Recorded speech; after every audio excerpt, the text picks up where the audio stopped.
welcome to another episode of The Heartbeat. I'm here with my friend Marco, who I have seen uh, have a different style of relationship than most, and it's also been an inspiration in how your relationship is presented. I know you've talked about it a little bit on social media from what I've seen. You Yeah. also have a brand around it, and I'm excited for this conversation just because of the man that you are, and how shortly I've known you. I mean, I can feel your heart, and seeing the relationship be so unconventional and making it work. And a lot of my intention for the Heartbeat podcast and a lot of the work that I'm doing now recently is kind of showing people what other people are doing, Mm. because the model of relationships that we grew into isn't really what we're aspiring to. And people don't see, they have a lack, they look around and there's a lack of success in Yeah. relationships, I think. Yeah. And so I'm wanting to highlight what's possible and how people have made it work. Not saying that there's one answer, because there's definitely not, but people have found a way to make it work for them. And I see that you have found a way to make it work for you, my friend. So I'm Yeah. excited to talk today. Definitely. Oh man, I'm excited. It's always an honor, one to have communication with you. Like I really admire the type of content that you put out, the type of intention and person that you are. So this is exciting for me. I know we were just talking about like I'm trying to create more friendships, and I'm like, if we just got to have more podcasts, then great. I So saw that's this meme, my actually. I saw this meme that was like, I made a new friend today. And then in brackets, it was like podcast host. yeah.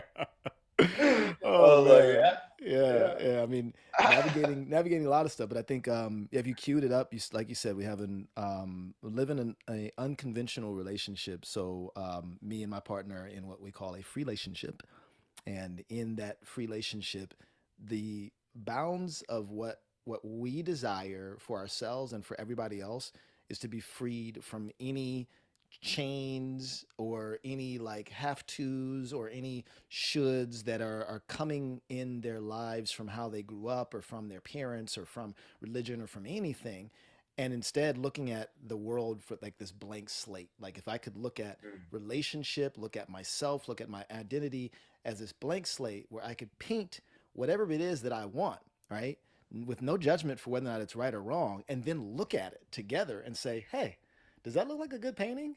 And then we both as a team say, oh yeah, I like that painting. Or maybe, we say, well, that looks it's a little too much red over there, like why don't we add some yellow? But we're constantly there as a team looking at whatever kind of way that we want to engage in our relationship, and it's free to fluctuate all the time. So that's like probably the baseline of it is we don't have a set format that we're relying on as much as the format is that it will constantly change and we will always agree to what that change is. By fluctuate, you mean what? Yeah. So type and style, agreements that we may have, things that work for us or don't work for us. So I have a poem that I actually wrote around this, and the easiest way for me to explain it when I think of it is it speaks about the freedom to make mistakes, the freedom to change your mind, the freedom to have a bad day, the freedom to decide that you want to be in a different kind of relationship one day. And there's none of this like, but you said that we were this for this many years. It's like if I up and decide tomorrow, like right now, we have more of an what people would view as like an open relationship dynamic. If I decided tomorrow, you know what, I want to be monogamous, it wouldn't be like, oh, I can't believe that you changed your mind. It would be more leaning into the curiosity of like, oh, interesting. So why do you want to be monogamous now? Let's talk about that. So nothing is off the table, right? That's the Mm. level of freedom that gets created in our world. That's awesome. I think there's a lot on that. I think mainly like your own personal identity, to be able Yeah. to be everything and nothing, and fluctuate Yes. between whatever you want to be at any given day and moment. And then Mm-hmm. finding another human that's like that too. I think that might be a beautiful cause of how the free relationship that Oh, you have. 100%. 100%. Yeah, I mean, there's Yeah. a lot of this. I'd say that what's so interesting about this relationship that we have is it's been the most personally growing experience that I've probably ever chosen in my life. That's what they're right? for, right? And it's like if anybody thinks like just as quickly as a toxic relationship can be the most damaging thing for you in your life, Yep. a healthy relationship can help reveal so many things for you. Because through my relationship with Anna, I've created a level of acceptance for myself that I never gave to me, right? Mm, Just by presenting the dark parts of me, the shadow parts of me, and like testing the waters of like, hey, so I don't know if you know about this thing that I like. And then sitting back and seeing like, does the relationship explode or does she look at it and then hug it?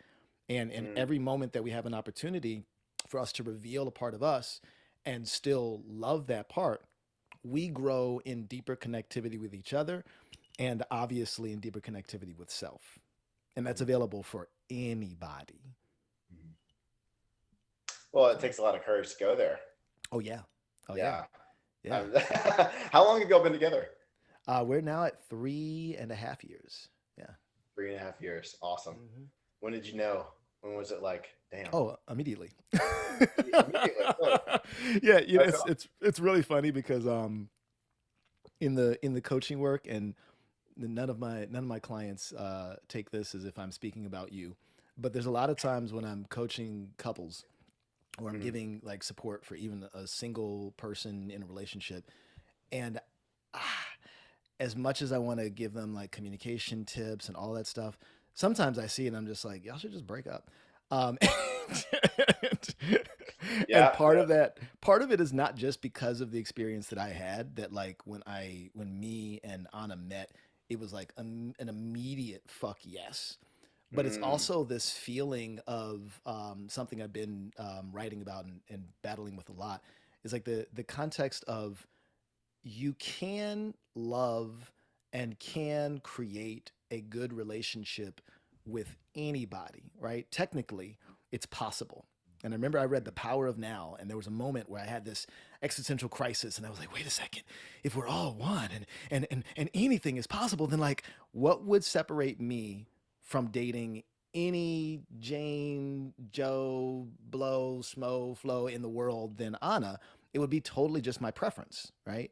So when I think about my own preferences and I say, well, when I meet somebody that I can feel that love and all those wonderful things, the horniness and the attraction, all that shit, and they also appeal to so many of my preferences. She likes dancing, I like dancing. Like we like, going out and socializing. She likes going out and socializing. Like then I'm there. And I see too many times people being in relationships where they find like like a few things that work and then they try to work on the like 50 other things that totally yeah. don't work and not recognizing like, hey, you might just like four things about this person and that's okay. Mm, Like but don't decide in your mind that now you have to work to try and find a way to make all of this sync. Like me and Anna's relationship, we synced from day one. Then now mm. all the work we're doing in the rest of the relationship is working on the relationship, not working on whether or not we're compatible, which is Huge. a lot of work in itself already. Right? Yeah. No, that's so true. I mean, I've seen it too as a relationship coach, like people just so desperately holding on to make it work. And Yeah. sure, you learn, but that's why compatibility is really important with that. Huge. Very huge. Ooh, have I learned a lesson on that one several times. Several times. Bro. Sometimes it Oh takes my us gosh. several I to don't learn it. Huh? yeah, I don't know what format you want to go on this, but I have so many fucking stories. Share them, man. Hey, I'm open, like wherever the wind takes. Um, Oh my gosh. yeah, like what? I guess one that comes to mind. Share it. Yeah.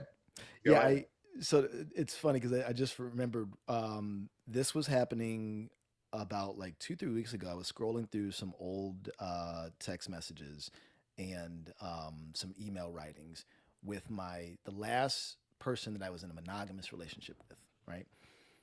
And shouts out to her. She's an amazing human being.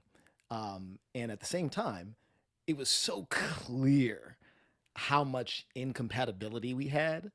Mm, Like I saw all of it. I wrote about it. I'm this fucking like I love journaling and I love analyzing. yeah. Like I just don't understand what's not working. I mean, like we like almost none of the same things, but I love her so much. You Oh shit. think? But it's like what ends up happening is confusing these feelings of like of love, of connection, of like, but I love her and I see so much for her and all these things, which I think is part of why the relationship became so powerful, is that we're sometimes meeting people and trying to force fit them into one specific role when like Mhm. now me and my ex great Mhm. friends could create a great business together. Like that's what we did in our relationship, and our relationship was mainly about that, and all the rest of the things that we both look for in a more romantic relationship we weren't really matching up on. And we spent so many years trying to force those things to fit together because of course, I mean, we can't possibly love each other this much and be so compatible in these five ways and not be able to work on these other 20. And the possibilitarian inside of me who thinks like there's always a way can actually become how do I say, like that superpower can be my greatest strength and my greatest weakness, right? I can try and work on things to exhaustion of like, well, wait, there's one thing that we haven't tried. I mean, have we tried ayahuasca yet? Well, have we tried like I don't know, dating other people for a week? Like, have we? And like, we're trying all these things and not seeing the writing on the wall. And the writing on the wall that actually came to me just recently. This is a fucking multi-trillion-dollar thought thing that just dropped on my heart just within the past week. Is I started Mhm. looking at all of my relationships, and I started looking at like friendships, romantic relationships, jobs, anything. And I said, okay, there's a few key questions that start coming up for me. One is, what is my ideal version of this thing? Right? Mhm. My ideal job, my ideal relationship, my ideal whatever. Great. Okay. How much do I believe that I can actually have that ideal, right? Because obviously, if there's a belief that's lacking where I'm like, yeah, but that just sounds too far fetched, then I will probably slot into the settling that a lot of people do. Like, yeah, I mean, this relationship's okay, but I can't really have better, right? So, like, if you don't believe it, then of course you're going to be in that same baseline relationship. Then I say, okay, cool. And if I compared my ideal to the relationship that I'm currently in, what would I rate it? Right? Mhm. And I get hella nerdy on this. I'm talking like down to every quality. I usually do like I got 20 qualities of my ideal relationship. Like it's Yeah. honesty, it's communication, right? It's curiosity. How honest from 1 to 10 do I rate this person? How honest, how curious from 1 to 10 do I rate this person? And what ends up happening is I see the math and then I start thinking like, all right, so I'm in a relationship that's a 5 compared to my ideal of a 10, right? Then I say, okay, I know that you have this belief. I know you have this thought that maybe we can get it there. How much effort will it take for you to get it there? And how much do you believe that it's possible for you to get it there? Right? Mhm. Measure that. Mhm. Then go back to the ideal. How much effort do you think it would take for you to find that ideal? And how much do you believe that? Compare those two things, and within the gaps of those, you can find some magic. What came up for me recently, and I've done this with actually a friendship, is I started realizing that the friend that I was having, the friendship that I had, was mainly serving the other person, wasn't really serving me that much. And Mhm. I, even though I have a lot of belief in what it can be, the effort it takes for me to just create friendships with people that are serving me is like nothing. So as I walk through that and I think about what it means to honor and value yourself in relationship, it started dawning on me that for every relationship that I'm in that is so far from my ideal, that I'm living in a hope and possibility world with, I am actually devaluing my energy. I'm devaluing my time. I'm saying that even though it's possible for me to create something that would far more serve me and the other person, I'd rather sit here and just like grind away in this difficult relationship to try and force it to become something that I can easily create somewhere else, Mhm. right? Well, I think an underlying point on that is you have an abundance mindset with it. You're like, Yeah. I can Yeah, you easily have create to. this again. Yeah. And some people, especially if their experience of love has been scarce, they find one good thing and they're like, I'll never Oh, I find gotta anything hold like on. this again. And Yeah. that's why they hold on for so long, I think.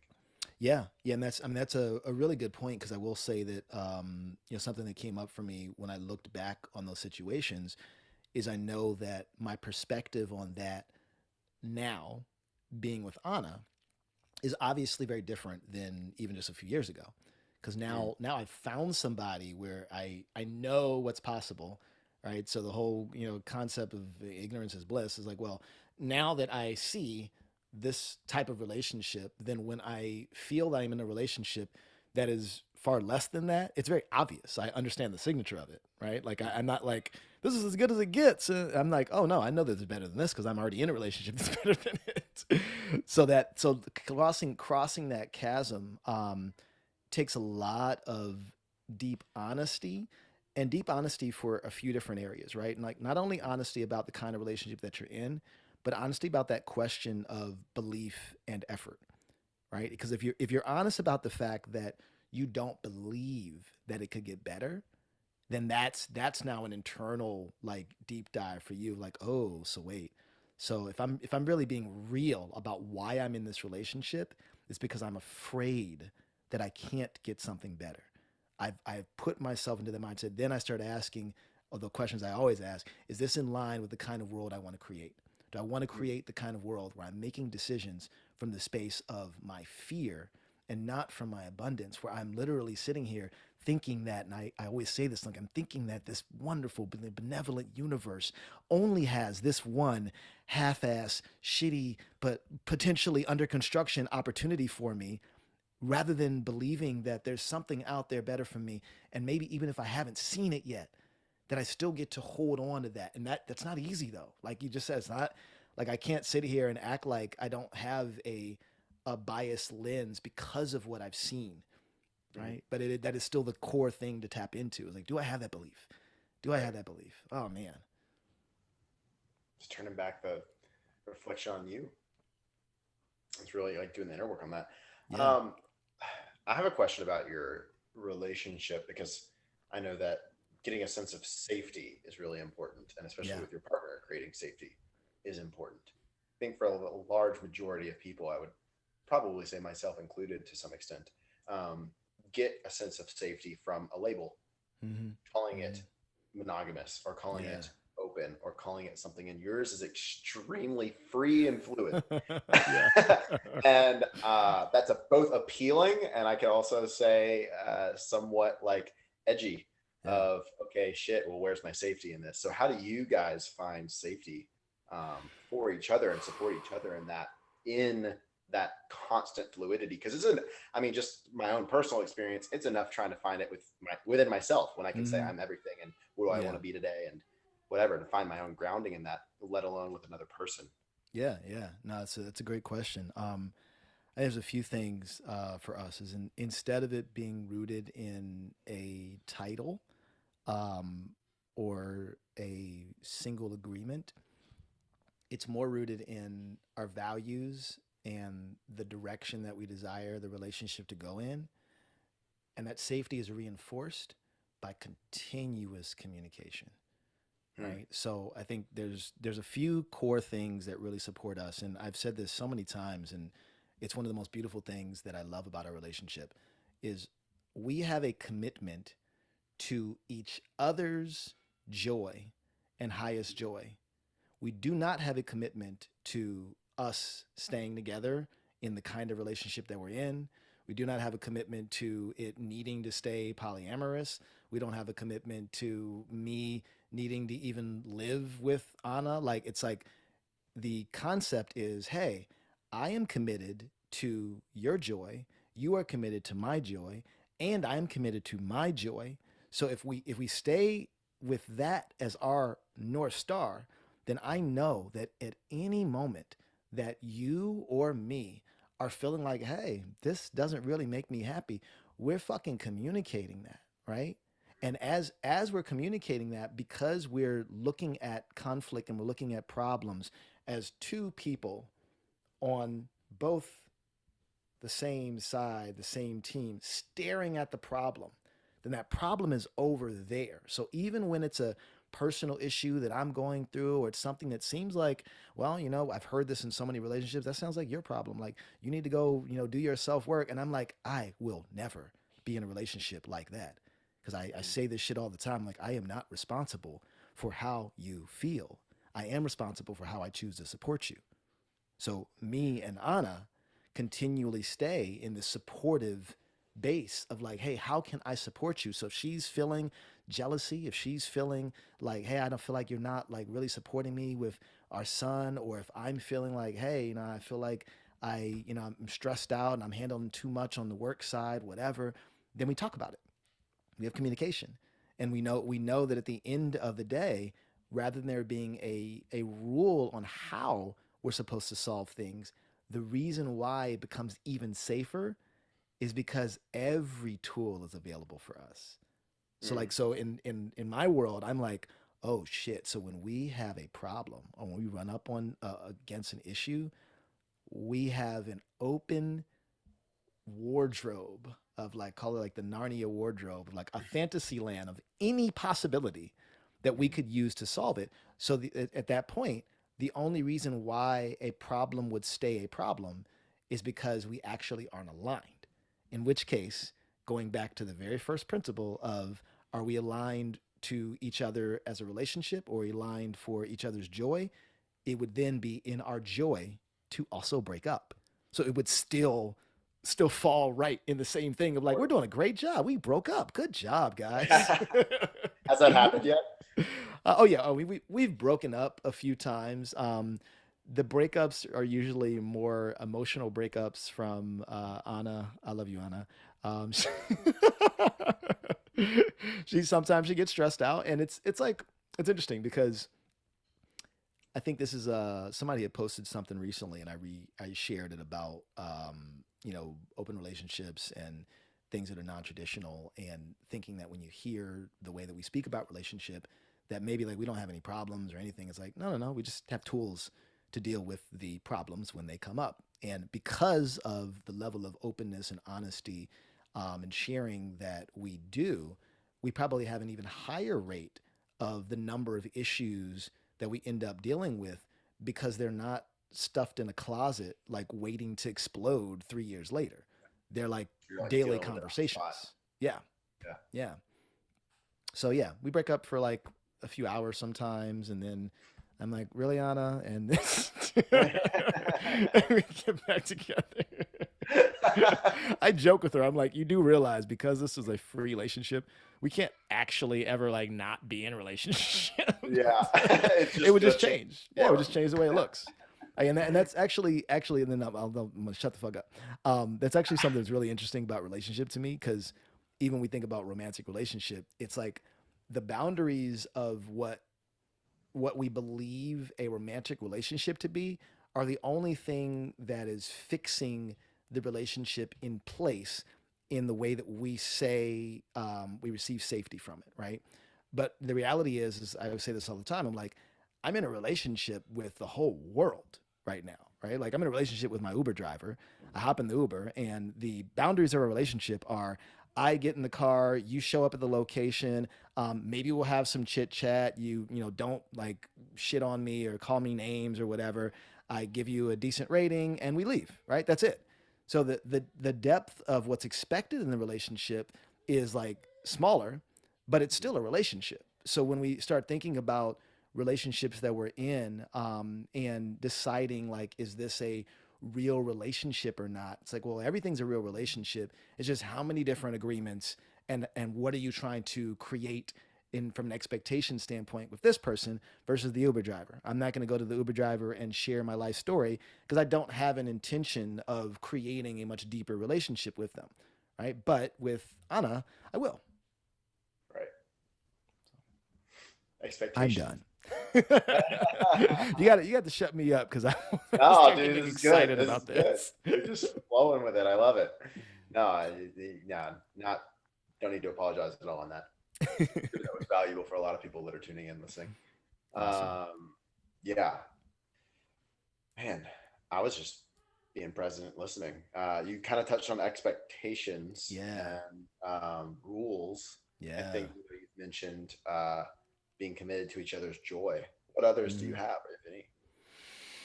Uh, yeah, I mean, I think in that joy, there's also a set of our core values.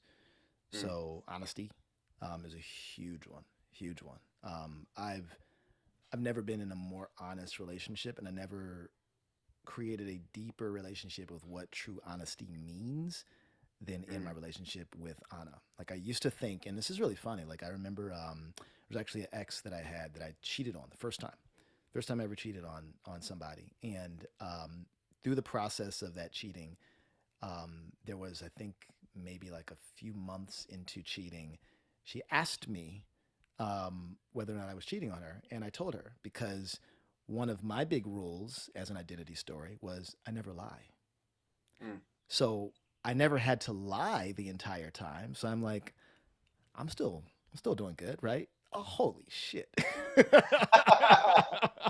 I never lied, right? Like, but that's a construct that I had created for myself of what Mm, I thought like honesty was. So moving from that to wow. this very proactive honesty, which is like what, we hold as our form of understanding what honesty means, is this deep honesty and integrity with ourselves, with our body, with our emotions, with our thoughts, with our partner, and with every single part of us. So recognizing that while I'm in a relationship with somebody that I love to death, and I'm like, oh man, you're the greatest thing in the world, there's still some part of me that's probably like, I don't know. Is there something better, right? Mm, And it's okay for us to be honest about that, even if that part is like 5% of you, right? Then that's the whole you showing up. So the thought is that when I come to the table, I think these two things are really cores. Like if we talk about being committed to being on a team with each other and here for each other's joy, and then tying that together with proactive honesty, which automatically means that we're communicating all the little things that are happening. I've said this so many times, but I imagine it like a plane, and the plane is flying, and it's typically it's flying like off course all the time, and then it makes little 1 degree corrections, right? So I always love giving this example of like if you and your partner are lined up, and then there's a thought that you have, or there's I don't know, something that you want to hold back from them, right? Then it creates that little 1 degree separation, and then over time that 1 degree becomes this huge chasm, right, between the two of you. And if you're waiting, what typically happens is we wait until our back is against the wall, until I just can't take it anymore. And now it's like months have gone by, a year has gone by, and you haven't shared this thing that is like bugging you about your partner or bugging you about yourself. Like, you know what? Sometimes it'll be the thought of, yeah, I'm in a monogamous relationship, and that girl at the motherfucking Starbucks, like she's sort of cute. I've been talking to her. I sort of like her, but I'm not gonna mention that because I don't want to rock the boat, right? But over time, you spend 6 months going to Starbucks every single day, and now you're like going out of your way to go to Starbucks, and like you want to mm, talk to her all the time, and it's become this big thing. And by the time you address it, now instead of it being this little 1 degree correction, it's this huge chasm, boom, that mm, slaps, and it's like a huge thing. mm, So for us, that commitment to the joy means that when I have continuous, honest communication, everything is constantly getting adjusted. So at any point that we maybe got to a place where maybe we decide we want to change the relationship drastically or like break up in the conventional sense of that, it will happen from like a 1 degree adjustment. It won't be this big thing that's built up. It'll be like, hey, I thought about breaking up this morning. Like, let's talk about that. Oh yeah, you know what? That does seem like that might be the direction this is going in. Okay. mm. So yeah, I think that's like that. That's a core one. Honesty, communication, joy, those three things, huge, huge. Mhm. I love that. What got you first? I guess how did you get into open relationships? Because you mentioned you were monogamous before. Yeah, Is that all? yeah. It actually happened in a few different stages. One was one of my wonderful human beings in my life that we like dated, didn't date. Like it was a nice little interesting in between. And she told me, she was like, Marco, like, you're polyamorous. And I was like, what, one, what is that? And two, I'm like, isn't that like something like old white people do? I'm like, that's not me, right? So I didn't understand what that was conceptually. And then I remember that as I started looking at a lot of my past and a lot of the things that I did, like I maintained great friendships with my exes. I'd be happy for them. I'm like, wow, you found another person. That sounds great, right? Like, and then there was a time where even the partner that that I cheated on with, like we had a period where we were like back together, but then like she's dating other people and I'm dating other people at the same time, and like we come back and we talk about like sex stories, and I'm like, I'm totally fine with this. Like, not only totally fine, I love this level of honesty and openness that we're being in ourselves. And then it wasn't until I got to this place where one of my friends who was in a open relationship, and actually my podcast co-host, Amari, his partner at the time was doing like Reiki, and she was coming over to my house to do a Reiki session, and I was like, I got so many questions for you about polyamorous, right?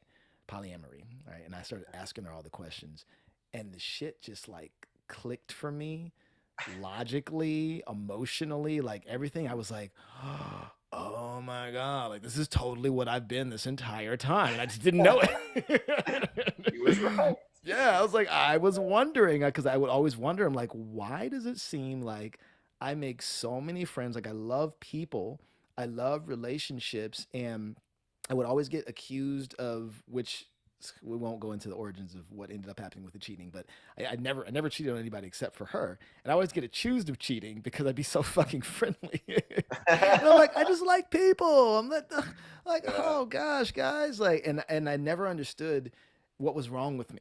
Right? Was the thought process like, what's wrong with me? Like, why can't I be with one person and just like not even think that anybody else is attractive, because that's the standard that is upheld to me, at least in the world of what I know traditional monogamy is. You see this person that you love so much that your eyes are blind to all other attractions. And I'm like, yeah, that's just not working for me. Like, something's wrong.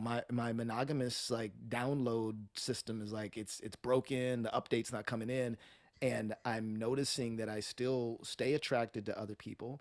I still desire to be with other people, and I also notice that my attachment to individuals, it seemed, how do I call it? It seemed like I wasn't needy. Um, so in the sense that it felt like, and people that dated me used to say this, like, it seems like if we broke up, you would just like move on with your life. And I'm like, yeah, what else am I supposed to do? So I started noticing, like, wow, I have a lot of individual sovereignty, and that sovereignty doesn't take away the love that I have for people, but I wasn't defining me based on the relationship. So I'm like, there's something off here. And when I ended up speaking with Amari's partner about this, I mean, she's mine, but yeah, about this, um, I got this view of like, wow, you know, logically, you have a relationship and you think that that person's the one.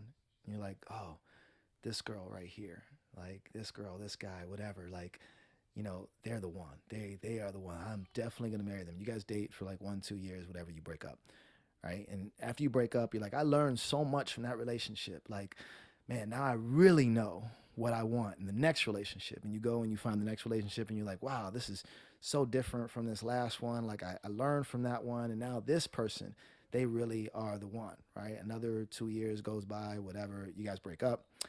You rinse and repeat that same cycle. You're like, yeah, I really learned a lot from that relationship though, right? And do it again, right? Then this person you find, you're like, now you're more mature. You're like, I'm more mature. I really understand what I want. I'm older, and I feel grounded. And this person, I'm definitely going to marry this person. Maybe you guys do get married, right? And you know the stats. It's like 50+% of that ends up in divorce. So you divorce and you're like, wow, that was a whatever 7 year journey. It's like, now I really learned a lot about myself. Like, I'm going to get it right this time. And what ends up happening is my mind starts thinking of it as like a very logical problem of like, well, wait a second. what's happening is every single time you are going through these relationships, you're sort of going in like this linear fashion, right? Like step one, step two, step three. And I imagine it like a sandwich. Like, let's take the polyamory relationship, and instead of it being this thing that I'm stacking side by side, I just turn it, right? And now it's this vertical thing where I'm actually having all of those relationships that I'm learning from at the same time. It's like I didn't have to experience them one by one. I could learn at the same time. So the nerd in me was like, ooh, efficiency. That's definitely a more efficient way. It was more efficient, right? And then like the heart side of that is like, oh, and learning, because when I'm in the relationship with that person, I'm in an echo chamber of me and them. And I Mm, start thinking that all the problems that they have with me are just about them. They just don't understand me, whatever, whatever. But when I break that echo chamber and I'm able to get feedback, and it's the reason why, we go and do coaching, and why we like go out and like hear from other people. Like, what do you think about this relationship? Because we have our own little story in our head. And until somebody else from an outside perspective looks at it and says, no, no, no, no, like I see this, then maybe it doesn't click for us. So now imagine I have multiple outside perspectives of me. So I start noticing, like, well, Anna thinks that like I'm arrogant or whatever. Like, she doesn't know what she's talking. Oh, this other girl also thinks I'm arrogant. Well, she doesn't. Well, this other girl also thinks I'm. Oh. mm. Maybe it's me. Maybe you, yeah, because you have more touch points. It's more efficient that way. Yes, you You, got more you get to it reflection. quicker. So yeah, you got more reflection, and you also, for me, I was like, and then it also creates a space where nobody is now expected to be your everything. And Mhm, I think let's be careful about that, right? Because when I say that, it's not the concept that monogamy can't work. And ironically, most of the couples that I actually support are monogamous couples. So it's really great. Like, we talk about all these principles, and they would think like I'm gonna like lead them down, like, hey, here's how you need to have a free relationship. I'm like, no, no, no. The free relationship doesn't mean open, doesn't mean poly. It just means like, are y'all open and honestly coming to the table as your full selves, right? mhm, And so then when I think of that, then I say, well, my full self, maybe there's some edge desire that I have that my partner totally doesn't want. Like, oh man, I really love dancing, but my partner is not a dancer. So now the traditional view might be, well, you just get to accept that, or like, you can't have everything, or some shit like that. Versus like, well, why can't I also just have a friend that's a really great dancer that I love going out with, right? And now that friend could be a friend that you are also romantic with. It could be just a freaking friend, but it's the recognition that the moment that I stop buying into the belief that my partner needs to solve all problems for me, then I mhm, actually lessen the intensity of the expectations in the relationship, and I actually turn it right back on me of like, oh, I'm responsible for meeting my desires. Now, mhm, my partner just might happen to meet some of them because I've decided that I'm attracted to this person for some of the characteristics that meet those, but it's not their responsibility to become all the things that I need, right? If that's not aligned with who they are. And that I think is the core of where that freedom and acceptance and possibility comes into play, where I know that even if I end up wanting something that doesn't exist in our relationship, that there's a check-in of, one, is it something that we both want in the relationship? If it is, then we can work on that. If it's something that I want but she doesn't want, then go find it somewhere else. It's mhm. not that difficult. So yeah, Yeah, hope that answers the question. no, it definitely does because we do have needs. I think when we start neglecting those, it's Yeah. out of it doesn't fit, or you can't have everything, like you said. Yep. You Yep. just can Yeah. really get stuff down, and I've lived That's the that belief. a few times in my life. Oh yeah. Yeah. And we believe we're supposed to push it down because, maybe those are bad needs or bad desires. Like, talk about kink, right? You're like, oh, I really love domination. I want to be a dom or something. And your girl's like, I'm totally not into that. And it's like, oh, well, I should probably just push that desire down. Now, Well, and here's, if you do, it's that 1 degree shift like you were talking about. yeah, it's one of, Down the road, like it's you. You can't It's run you. from you. You can't suppress Can't you. At run. the end of the day, you're going to show up. Yes, yes. And then if you have that curiosity, here's the beautiful part, right? The solution, and this is where anybody that's listening to this that might be like, oh well, you're just sounding like you solve all the problems just by getting another partner. I'm like, no, no, actually, that's not even the suggestion. It's also take the deep inquiry into why you're desiring that thing. So I might sit in the I really want to be a dom, and it's not like okay, cool, go find yourself a dom. It's like cool, why, Mm-hmm. right? Dive into that why, dive into understanding that. And what you might find is that may not be the solution. Maybe there is a solution that fits within what you and your partner can create, but the core is that it still gets to be addressed. Because if it's not addressed, then what ends up happening is we're parking a part of ourselves and saying, well, that part of me can't show up to this relationship, right? That part, you just need to stay in the background, dominatrix Marco. Like you got to sit back, right? And now I'm bringing a fractured version of me to a relationship, wondering why we don't feel fully in it, fully loved, fully accepted. Mm-hmm. Just Yeah. not being, yeah, that. I mean, that's huge. I'm curious. Do y'all ever get in fights? Oh Like, yeah, all the time. yeah. Do you know How the? do you deal with the conflict? It's fucking hilarious. Do you know what our fights are about? Do you know what our fights are about? What? They're about like sponges and the dishes and like how much water we use in the rice. Like it's the pettiest shit. And That's how you know it's good. I know. I always joke with her. I'm like, yo, we have this relationship that people would probably be freaking out about me going out and having sex with another girl. And it's like, and that's not what we argue about. We argue about like domestic things. That's awesome. But it's funny because I'll say like how we go about it is also a reason why what our where our relationship is so beautiful. There's this, and I know I mentioned this earlier. I love this Liz and Molly comic that talks about healthy conflict, and it has unhealthy conflict, and it's me and the other person on the other side, and then the problem in the middle. It's like me versus you, and then healthy conflict is me and the other person on the same side, and the problem's outside. Right, we're staring at the problem. So the most recent discussion that we had was about rice and how much water I was using in the rice to boil the rice. This is a real ass conversation. Oh, yeah. She was like, "Why are you using so much rice?"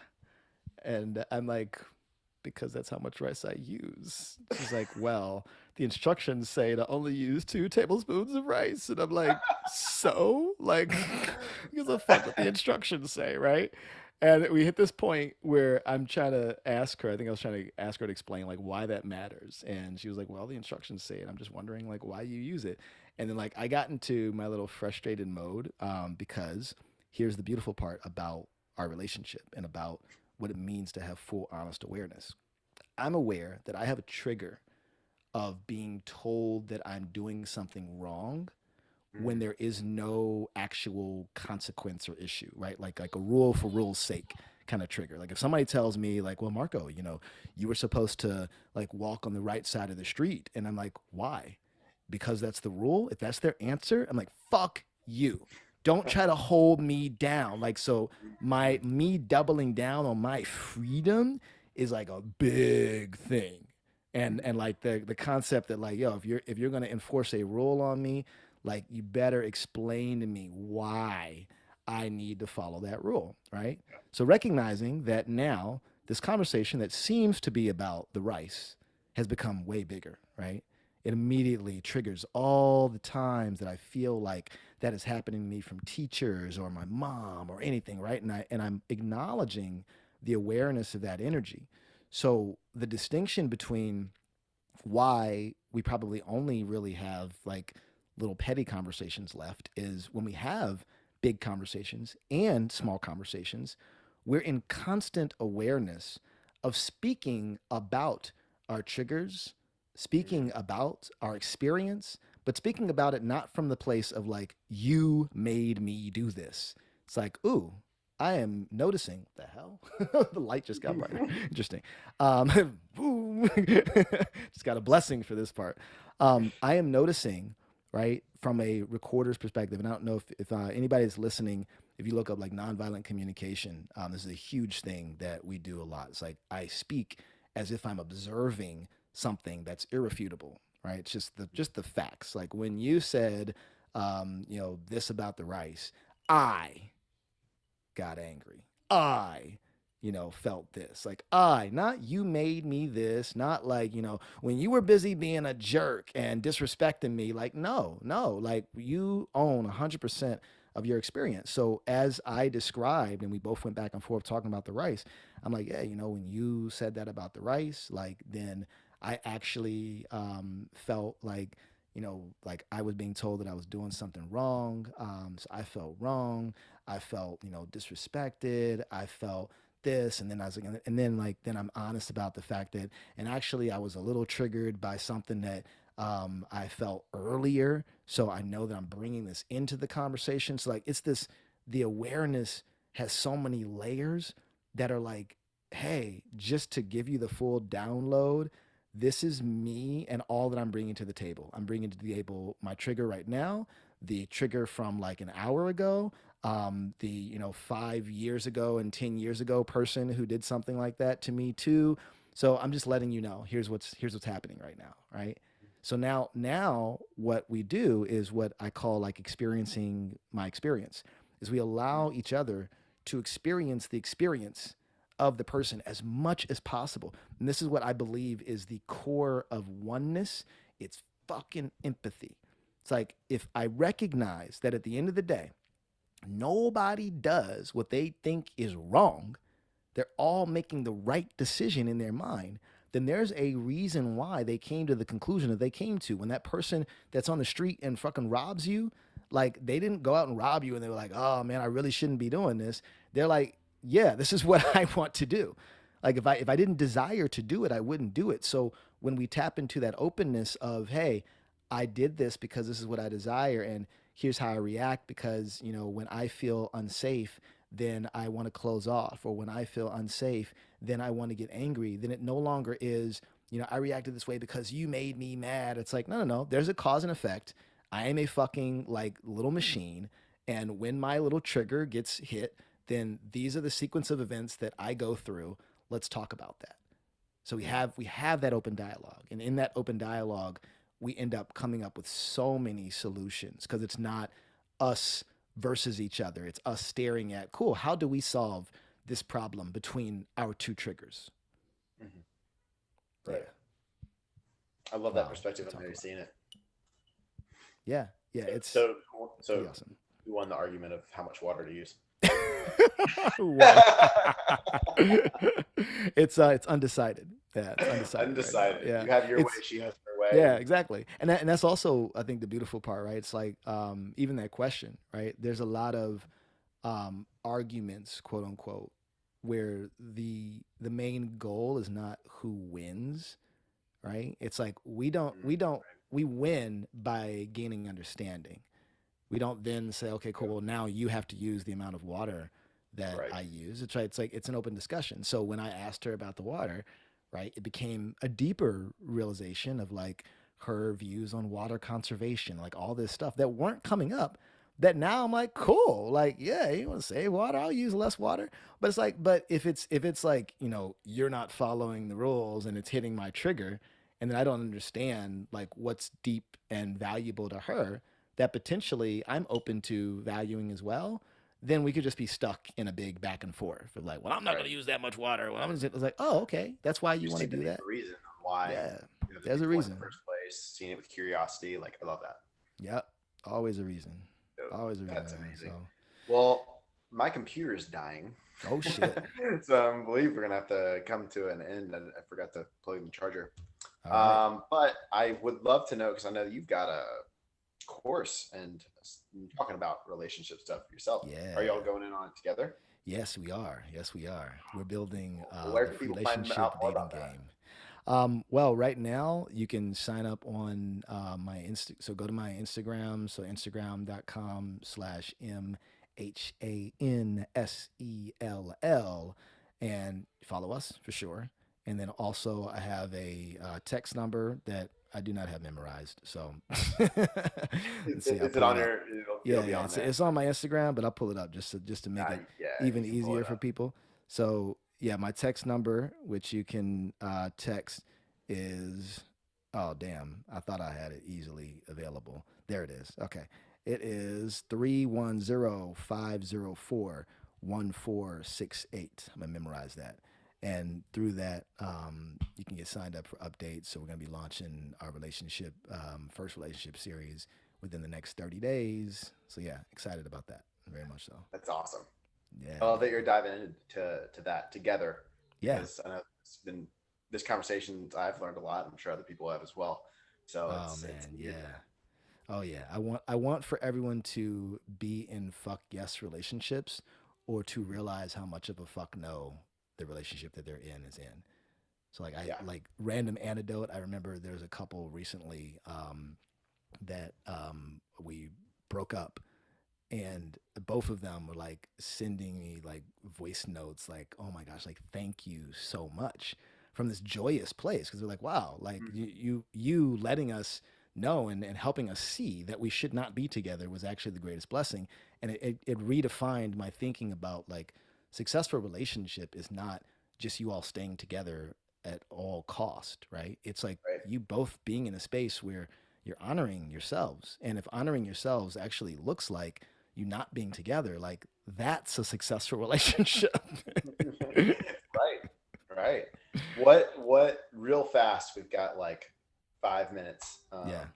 on my computer, but what are the criteria, and maybe you've already mentioned it, of compatibility? So let's go first full circle to the beginning. Yeah. Yeah. When you're looking for like, okay, y'all just aren't fit, like how do Yeah. you come to that conclusion as a mentor? I mean, I think the easiest way for me to say it would be a mismatch in ideal present and future vision are like Mm, two huge things. So day if one. you can describe the kind of relationship that you want from the values, the qualities of that person, the circumstances or beliefs that that person has, and it's a vast mismatch with your partner in the present day, that's already a huge red flag, Yeah. right? And then if you flip that and you say, okay, cool. Well, what if those things match, but then the vision of how we get there or where we want to go is completely separate? That's also a mismatch, because now I've got somebody, and I joke about this all the time. It's like we can be working on the same project in a business and be a great match for a coffee business. Like I met this guy and like we want to build coffee together, and like we really love coffee, but I want to build, this coffee business because I want to go and I don't know, freaking increase the awareness for coffee deforestation across the world, and like find the best like organic coffee plants and help farmers that are local with their coffee endeavors. And then my partner, who's also extremely talented at selling coffee, he wants to use the proceeds to go like buy a bunch of blow and Lamborghinis, right? Like, even though technically we both want a coffee business to succeed and we might have a lot of the same skills, our visions are going in two entirely different directions. Yeah. So like, yeah, so anytime you're noticing that the feeling of incompatible visions, of incompatible ways of being, of how you want to go about your day, even, don't Mhm. ignore that stuff. Don't Yeah. ignore it. And also don't think that you or the other person has to be a bad person for deciding that you don't want to be in a relationship with that person, because that is just your preference. So you Yep. can literally be in a relationship with somebody. You're like, wow, I mean, they treat me so great, but they really don't like leaving the house, and I want to travel the world, and I'm a big extrovert. It's like, well, you guys are going to set yourself up for a lot of conflict, right? Yeah. Most definitely. Yeah. This has been amazing. I'm sure we're going to have more conversations. Oh Actually, yeah. I want to have more conversations on this Let's please do. because Let's please do. there's so much here, and dude, I admire you and what you've created in your life, and I know it'll help a lot of people. So Thank you Oh, for being thank on you, today. man. No, thank you for the opportunity. I love speaking about this stuff. So I am glad to continue to share and maybe we collab on some stuff too. So Sure. For everybody tuning in, all of his links and his number and everything will be down below in the show notes if you are watching on Spotify. Thanks again for tuning in. As always, put some heart into everything that you do yeah. today.